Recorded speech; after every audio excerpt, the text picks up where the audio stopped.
Hello students, welcome to NWD. आज हम 6 अक्टूबर से बनने वाले करंट अफेयर के सारे इंपॉर्टेंट क्वेश्चंस को देखेंगे। आइए देखते हैं अपने पहले क्वेश्चन को। जो हमारा पहला क्वेश्चन है वो है, where is the Chenab bridge. So एक नया ब्रिज बनने जा रहा है जिसका नाम है चेनाब ब्रिज। उसकी लोकेशन पूछी जा रही है इस क्वेश्चन में। ऑप्शंस आपके सामने है, जम्मू एंड कश्मीर, दिल्ली, मुंबई या नन ऑफ द एबव। तो इसका जो करेक्ट आंसर हो जाएगा मेरे फ्रेंड्स, वो हो जाएगा जम्मू एंड कश्मीर। ठीक है, हम देखते हैं क्या है ये ब्रिज और क्यों बनाया जा रहा है। तो ये जो वर्ल्ड का, ये हमारे एग्जाम पॉइंट ऑफ व्यू से बहुत ज्यादा इंपॉर्टेंट है क्योंकि ये वर्ल्ड का highest still arc rail bridge है। ठीक है, जो कि जम्मू एंड कश्मीर के रेसाई टाउन में सिचुएटेड है। इसको as a tourist spot develop किया जा रहा है। ठीक है, और ये जो पर्टिकुलर ये जो ब्रिज बनाया जा रहा है, रेल ब्रिज, ठीक है, वो क्या करेगा, ये किसका पार्ट होगा। तो जो पहले से बना हुआ Udhampur Srinagar Baramulla rail link project है, उसी का ये एक पार्ट होगा जो कि टूरिस्ट के लिए डेवलप किया जा रहा है। ठीक है, हम मैप में थोड़ा इसकी लोकेशन चेक करने की कोशिश करेंगे। तो अगर आप यहाँ पे देखें तो मैंने ये इंडिया की मैप जो है वो लगा रखी है, मेनली कश्मीर की मैप लगा रखी है। तो इसमें अगर आप देखिएगा तो जो उधमपुर है, ठीक है, जो हमने अभी थोड़ी देर पहले डिस्कस किया था कि ये किसका पार्ट होने जा रहा है।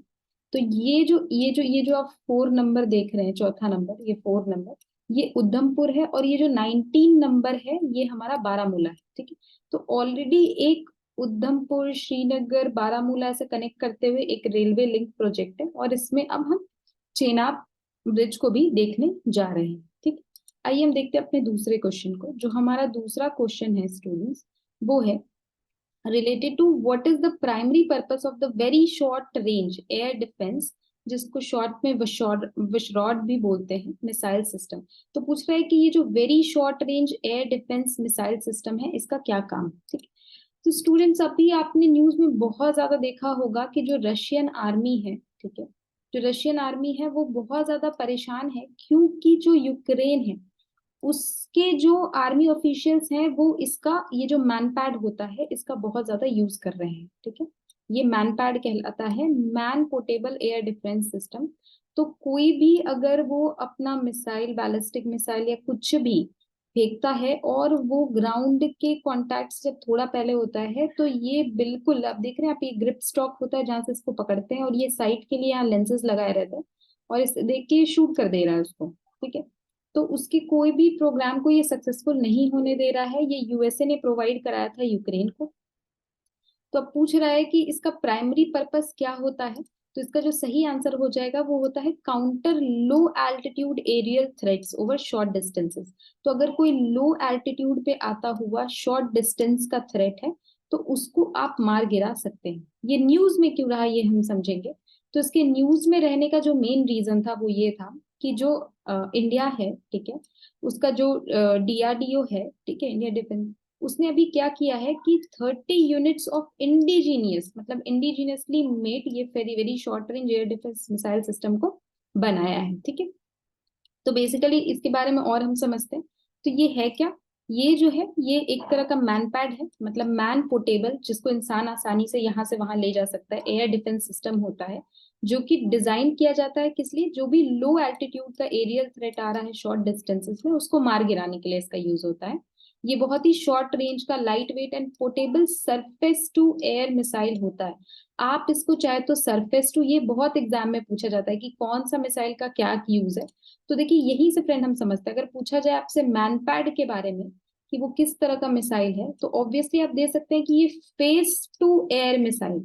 तो एक इंसान का फेस कहाँ पर होता है, तो वो ग्राउंड में होता है, तो आप बोल सकते हैं कि ग्राउंड टू एयर मिसाइल है ये एक तरीके का मैनपैड। ठीक है, तो अगर ऐसा कोई क्वेश्चन आ जाता है तो उसका यही जवाब होगा।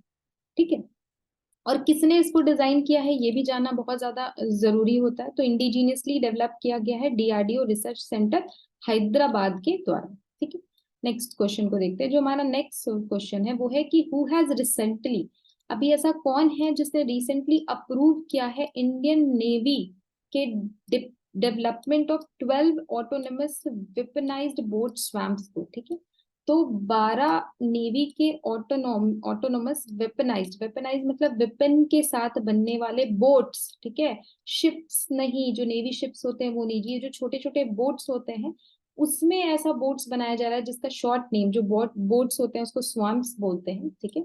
तो उसको वेपनाइज करने की बात हो रही है। तो अब पूछा जा रहा है कि कौन ऐसा है जिसने रिसेंटली इस बात को अप्रूव कर दिया है, ठीक है, ऐसे बोट्स बनाने के लिए। तो इसका जो करेक्ट आंसर हो जाएगा वो हो जाएगा पुणे बेस्ड सागर डिफेंस इंजीनियरिंग, ठीक है। तो ये जो सागर डिफेंस इंजीनियरिंग प्राइवेट लिमिटेड है वो विनर है आईडेक्स का, ठीक है। आईडेक्स हम लोग थोड़ा सा स्टूडेंट समझने की कोशिश करते हैं कि आईडेक्स क्या है, ठीक है। देखिए आपको पता है कि जो हमारे प्राइम मिनिस्टर हैं नरेंद्र मोदी, उनका जो सबसे एम्बिशियस प्रोजेक्ट है वो यही है कि इंडिया को हम कैसे आत्मनिर्भर बना सकें, ठीक है। तो इनका मेन फोकस इसी बात पर है कि हम आत्मनिर्भर बनाना है इंडिया को, ठीक है। तो अब इस कड़ी में जो पीएम है उन्होंने सबसे पहले 2018 के करीब ये सोचा कि जो सबसे ज्यादा इंडिया अगर कुछ चीजें खरीदता है बाहर से, इंपोर्ट कराता है, ठीक है, तो वो चीज क्या चीज इंपोर्ट कराता है, तो डिफेंस से रिलेटेड सब कुछ, जैसे वेपन्स हो गए, बैलिस्टिक मिसाइल्स हो गई, या जो भी है। तो जो भी डिफेंस से रिलेटेड चीजें हैं उससे उसको बहुत ज्यादा ये करता है, ठीक है। तो इससे रिलेटेड गवर्नमेंट ने एक प्रोग्राम या एक इनिशिएटिव लाने की कोशिश की, ठीक है। उस इनिशिएटिव का नाम था आईडेक्स, ठीक है। आईडेक्स क्या था, ये एक तरीके का कंपटीशन रखा गया था इंडिया के जितने भी नए उभरते स्टार्टअप्स हैं उनके लिए, कि अगर वो कुछ इनोवेशन कर सकें या कुछ ऐसा कर सकें डिफेंस एक्सेलेंस में, तो उसको लेके ये आईडेक्स प्रोग्राम रखा गया था। तो यही जो आईडेक्स है इसका जो 7th प्रोग्राम है, उसमें ये जो सागर डिफेंस इंजीनियरिंग प्राइवेट लिमिटेड है वो विनर की तरह ये हुआ है, ठीक है। और इसको कॉन्ट्रैक्ट मिला है, इसका जो मेन इसका जो प्रोजेक्ट था या जिस चीज के लिए इसने ये जीता है वो यही स्वैम्प्स बनाने के लिए था, जिसमें ये बोट को ही वेपनाइज्ड कर देंगे। ये जो लाइट वेट बोट्स होते हैं जिसका नाम भी ऑटोनोमस वेपनाइज्ड बोट स्वैम्प्स बोलते हैं, ठीक है। ये क्या है, ये एक तरह का नेवल टैक्टिक्स है जिसको एम्प्लॉय किया जाता है, जिसमें क्या है कि कोऑर्डिनेट किया जाता है deployment of small unmanned boats, ठीक है, to overwhelm adversary naval defences, ठीक है। तो इसमें जो बोट्स हैं वो अनमैन्ड रहेंगे और ये खुद ही जाके ऑटोमेटिक, ये ऑटोनोमस है, ऑटोमेटिक अपने टारगेट को मार के आएंगे, ठीक है। स्प्रिंट इनिशिएटिव हमने समझ लिया है कि बेसिकली स्प्रिंट इनिशिएटिव क्या है। तो डिफेंस टेक्नोलॉजी को प्रमोट करने के लिए, डेवलपमेंट के लिए जो भी डोमेस्टिक कंपनीज है उनके द्वारा किया गया ये इनिशिएटिव, ठीक है। इसका क्या फुल फॉर्म होता है, सपोर्टिंग पोल वॉल्टिंग इन R&D थ्रू आईडेक्स, ठीक है। तो ये जो आईडेक्स प्रोग्राम था उसको पोल वॉल्टिंग, उसमें रिसर्च एंड डेवलपमेंट के लिए स्प्रिंट प्रोग्राम चलाया जाता है। इसको प्राइम मिनिस्टर मोदी ने 2022 जुलाई में इस स्प्रिंट को लॉन्च किया था, ठीक है। हम नेक्स्ट देखेंगे, जो हमारा नेक्स्ट टॉप क्वेश्चन है वो है which organization have collaborated to unveil the $600 million India Japan fund, ठीक है। तो इंडिया और जापान ने मिलके $600 फंड को अनवील किया है।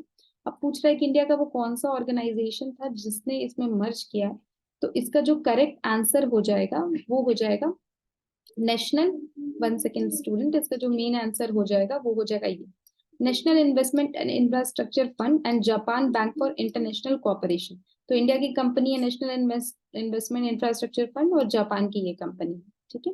अभी इसमें हम आगे देखेंगे कि ये न्यूज में क्यों रहा, इसीलिए रहा क्योंकि इन दोनों ने मिलकर एक फंडिंग स्टैब्लिश की है डेवलपमेंट के लिए, ठीक है।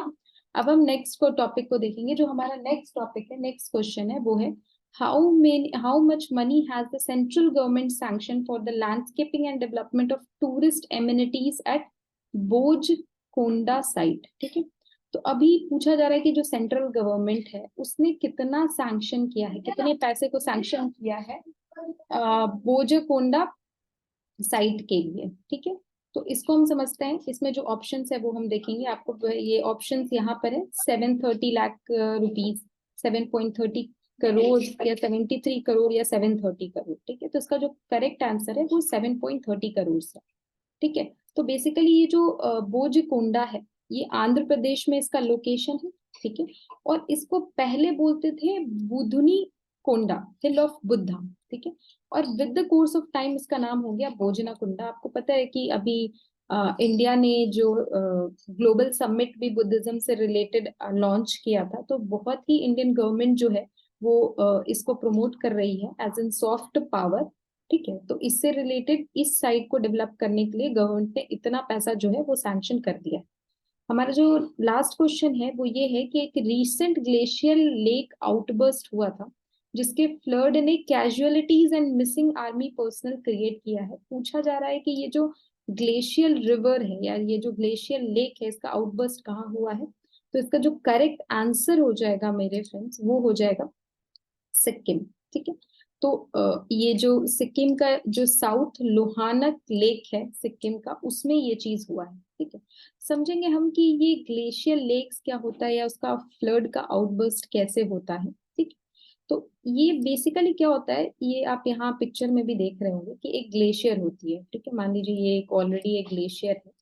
ठीक है, और ये जो ग्लेशियर है, इस ग्लेशियर में आप देख रहे हैं यहाँ पे एक रिवर बनी हुई है।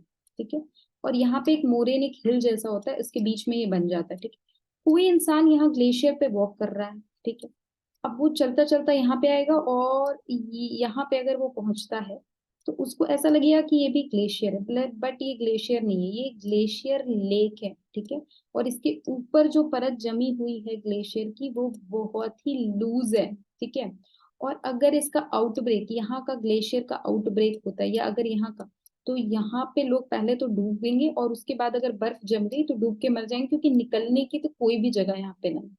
ठीक है, तो यही है ग्लेशियर आउटबर्स्ट लेक का। ठीक है, तो इसी में हमारे कुछ जो आर्मी ऑफिशियल्स थे एंड ये थे, ये डूब के मर गए हैं। ठीक है, और ये लापता है, कम से कम 102 लोग जो है वो किल्ड हैं और 23 आर्मी पर्सनल जो है वो की लापता है।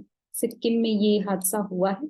ठीक है, इसमें आप लोग समझ गए होंगे कि इसको क्या बोलते हैं। बेसिकली इसको बोलते हैं ग्लोफ। ग्लोफ का मतलब होता है ग्लेशियर लेक आउटबर्स्ट फ्लड्स। ठीक, तो ये था हमारा आज का, जितने हमारे इंपॉर्टेंट क्वेश्चंस थे हमने डील किए। आई होप आपको ये लेक्चर पसंद आया हो। आपको अगर लेक्चर अच्छा लगा है तो आप चैनल को लाइक एंड शेयर करें, वीडियो को